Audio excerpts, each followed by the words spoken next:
ఓం నమో వారాహిదేవి నమో నమః. మనలో అందరికీ ఒక సందేహం ఉంటుంది కదా, వారాహి అమ్మవారికి ఎందుకు రాత్రిపూటే పూజ చేయాలి, అంత రహస్యం ఏమిటి అని తెలుసుకోవాలని ఉంది కదా. స్కిప్ చేయకుండా ఫస్ట్ నుండి లాస్ట్ వరకు చూడండి నా ప్రియమైన భక్తులారా. చాలా అంటే చాలా ముఖ్యమైన విషయాలు ఉన్నాయి. వారాహి అమ్మవారంటే ఎవరు అసలు? వారాహి అమ్మవారు సప్తమాతృల కల్లా ఒకరు. ఆమెను లలిత త్రిపుర సుందరి దేవి యొక్క సేనాధిపతిగా కూడా భావిస్తారు. వారాహి ముఖం ఉంటుంది. ఆమె శక్తివంతమైన వారాహి దేవత. దుర్మార్గులను నాశనం చేయడానికి వచ్చిన మహాదేవత. భక్తులను రక్షిస్తుంది. వారాహి అమ్మవారిని మనస్ఫూర్తిగా ఒక్క కోరికైనా కష్టాలైనా అమ్మవారికి చెప్పుకుంటే మనం ఎటువంటి కష్టాలైనా దుర్మార్గుల నుండి రక్షించడానికి వారాహి అమ్మవారు మొట్టమొదటి స్థానంలో ఉంటుంది. రాత్రి దేవి శక్తి సమయం ఎందుకు? శాస్త్రాల ప్రకారం రాత్రి కాలం దేవీ శక్తులకు అత్యంత ప్రీతికరమైనది. ప్రత్యేకంగా అమావాస్య, అష్టమి, చతుర్దశి రోజుల్లో ఆమె శక్తి అత్యంత ప్రబలంగా ఉంటుంది. రహస్య ఆరాధన. వారాహి అమ్మవారు గుప్త దేవతగా పరిగణించబడతారు. ఆమె పూజను సాధారణంగా నిశ్శబ్దంగా రాత్రి సమయంలో చేస్తారు. దుష్ట శక్తుల నివారణ. రాత్రి సమయంలో చెడు శక్తులను చురుగ్గా ఉంటాయని నమ్మకం. అందుకే రాత్రిపూట వారాహి అమ్మవారికి రహస్యంగా పూజ చేస్తారు. వారాహి అమ్మవారి పూజ ద్వారా అవి దూరమవుతాయని చాలా విశ్వాసం. శ్రీ విద్య సంప్రదాయం. శ్రీ విద్య ఉపాసకులు ప్రత్యేక మంత్రాలతో రాత్రిపూట వారాహి ఆరాధన చేస్తారు. ఇది చాలా శక్తివంతమైన తంత్ర ఆరాధనగా భావిస్తారు.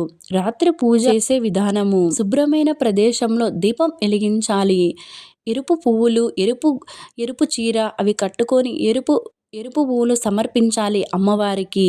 ఎరుపు చీర సమర్పించాలి అమ్మవారికి. ఓం వారాహిదేవి నమో నమః మంత్రాన్ని 108 సార్లు జపించాలి. నైవేద్యంగా పులిహోర లేదా ఏదైనా ఒక స్వీట్ చేసి అమ్మవారికి సమర్పించాలి. అమ్మవారి ముందు పూజ చేసే ముందు జాగ్రత్తగా వహించవలసినది.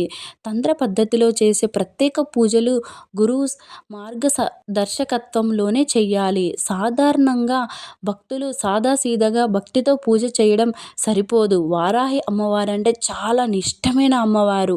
చాలా భక్తితో అమ్మవారికి చాలా అంటే చాలా నిష్టంగా చెయ్యాలి. నా ప్రియమైన భక్తులారా, వారాహి అమ్మవారి అనుగ్రహం మీ అందరి మీద ఉండాలని, శత్రువుల నుండి తొలగిపోయి, బాధల నుండి తొలగిపోయి, కోర్టు సమస్యలు, ఇంటి సమస్యలు అలాంటి ఎన్నో బాధల నుండి తొలగిపోయి వారాహి అమ్మవారు మీ యందు ఉండి మీ కష్టాలన్నీ తొలగించాలని, మీ భయాలను తొలగిపోవాలని అమ్మవారికి మనస్ఫూర్తిగా వేడుకొని ఒక్కసారి ఈ వీడియో పూర్తిగా చూసినా కానీ ఆ వారాహి అమ్మవారి అనుగ్రహం మీపై ఎల్లవేళలా ఉంటుంది.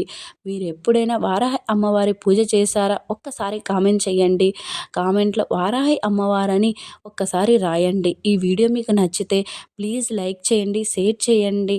ఒక్కసారి రాత్రి పడుకునే ముందు వారాహి అమ్మవారిని మనస్ఫూర్తిగా తలుచుకొని ఈ శ్లోకాన్ని కానీ 21 సార్లు లేదా 11 సార్లు ఇలా చెప్పి పడుకున్నారంటే ఎటువంటి కష్టాలైనా బాధలైనా ఏది సమస్య ఉన్నా కానీ వారాహి అమ్మవారికి నమ్మకంతో నిష్టగా అమ్మ ముందు నిలబడి కూర్చొని మనస్ఫూర్తిగా ఒక్కసారి అమ్మను తలుచుకుంటే చాలు, ప్రతి ఒక్క కష్టం కూడా తొలగిపోతుంది. ఆ అమ్మవారు ఖచ్చితంగా తొలగిస్తుంది.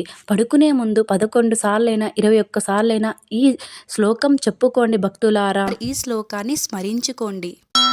ఓం ఐం హ్రీం శ్రీం ఐం గ్లౌం ఐం నమో భగవతి వార్తాలి వారాహి వరాహముఖి